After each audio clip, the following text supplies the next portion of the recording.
Did Louisiana hang the wrong man? The air is thick, the kind of heat that sticks to your skin. A large crowd gathered outside the parish jail. They didn't just come from the neighborhood, they came on special trains from across the state. They brought picnic baskets, they brought their children. Public executions were common in 1903. They were spectacle, theater, a message to would-be criminals. They came to watch a man hang. His name was Alfred Edwin Batson. He was 22 years old, a drifter with a polite smile and a clean record, and he swore, right up until the black hood was pulled over his head, that he was innocent. 6 people murdered on a remote rice farm, the crime so gruesome the town whispered of a monster in their midst. But as the trapdoor waited to drop, a shadow of doubt hung over the crowd. What if they were about to hang the wrong man? Welsh was a town of 300 people, where the only thing that moved fast were the afternoon thunderstorms. Maud Earll, a sharp, independent 23-year-old, is working at the general store when the phone rings. It's a call that will end her life as she knows it. A local livery stable owner is asking why her brother Ward just sold off his prize mules. Maud knows Ward. Those mules were his livelihood. He wouldn't sell them for scrap unless something was terribly wrong. Maud hires a driver and heads north. As they pull up to the farmhouse, the first thing they notice isn't what's there. It's what's missing. No cattle lowing, no smoke, just a heavy, unnatural silence. The front door is locked tight from the inside. When the driver shoulders the kitchen door open, the darkness of the house spills out. The driver knew right away and tried to get Maud to return to the car. It wasn't just the dim light, it was the smell. It was the scent of a week of Louisiana heat trapped in a closed room with the dead, a putrid rot like spoiled meat and sewage exploding with a sweet metallic tone that lingered. Maud steps inside. On the floor of the front room lies her mother Mary, then her brothers, then her sister. They hadn't just been killed. This was overkill. The house hadn't been a home for days. It was an ecosystem. Rats. Maggots. The natural world had already begun to reclaim what was left of the Earll family. The crime scene was decisive. Sprawled across the front room floor in Ward's cramped farmhouse lay his mother, Mrs. Mary Earll, and his younger brothers John and Lemuel, and sister Fay. Their bodies showed extreme blunt force trauma and precision wounds. Ward was in the bedroom, his body near his bed, shot first, then finished with a blade. No struggle, no flight, no defensive wounds. But the horror wasn't over. One member of the family was missing, the patriarch, Lemuel. Search parties spent the night combing the area, the fields, roads, and irrigation ditches. At dawn, they found Lemuel face down in the mud, half a mile away.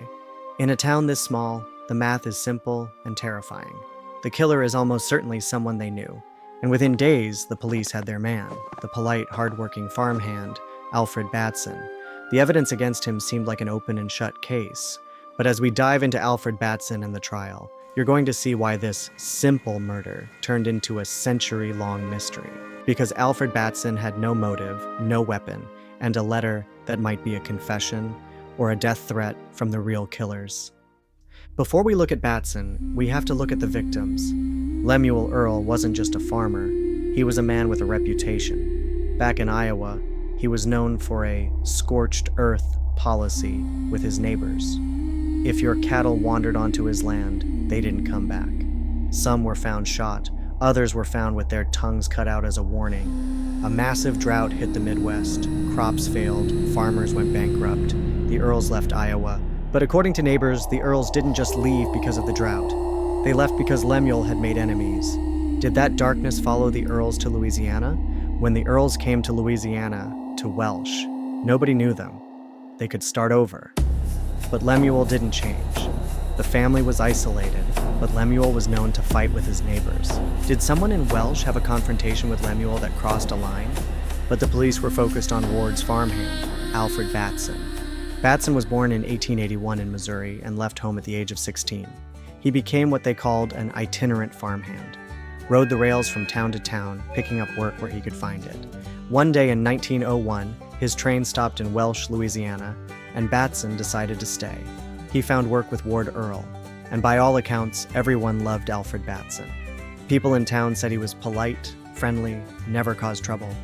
Within days, suspicion began to shift toward the quiet farmhand no one thought twice about.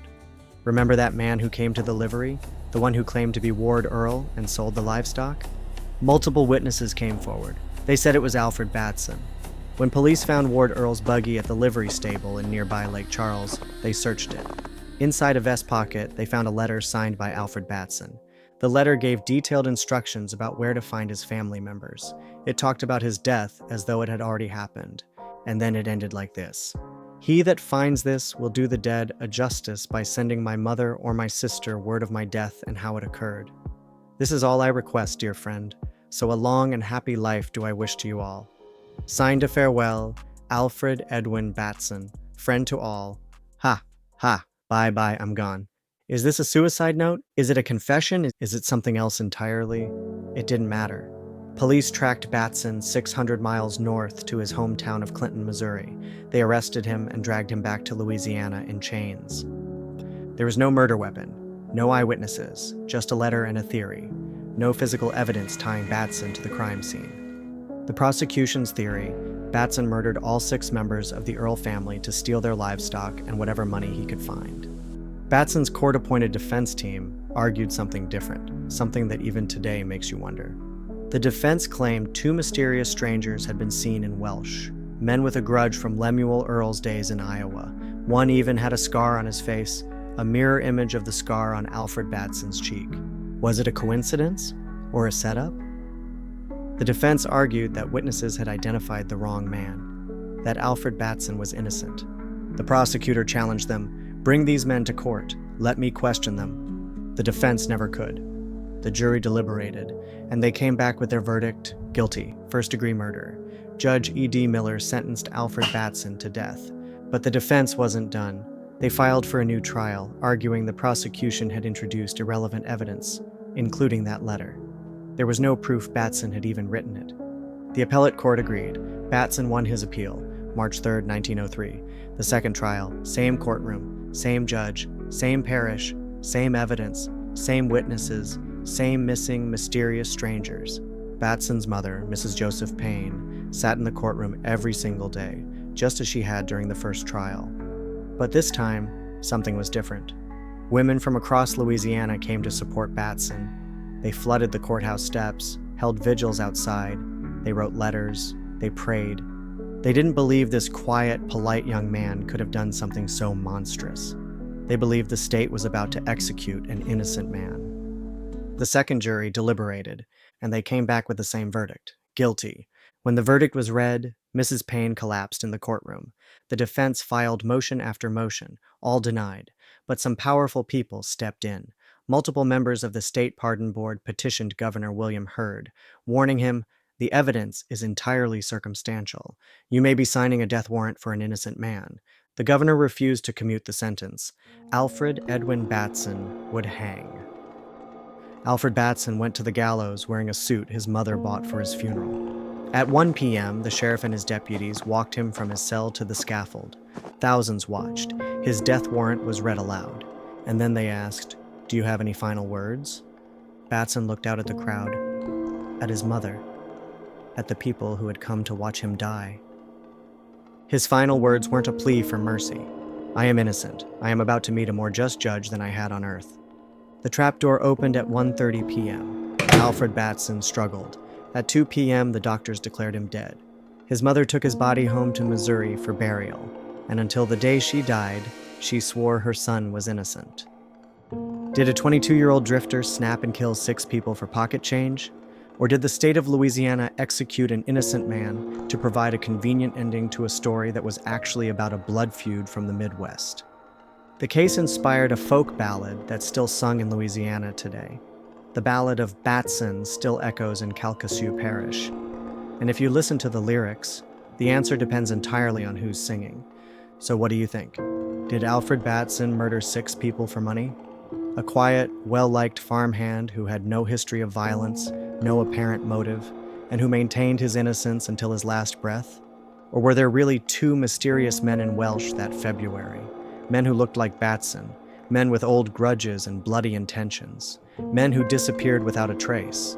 6 people were murdered, 1 man was hanged, and more than a century later, the only thing still alive is doubt.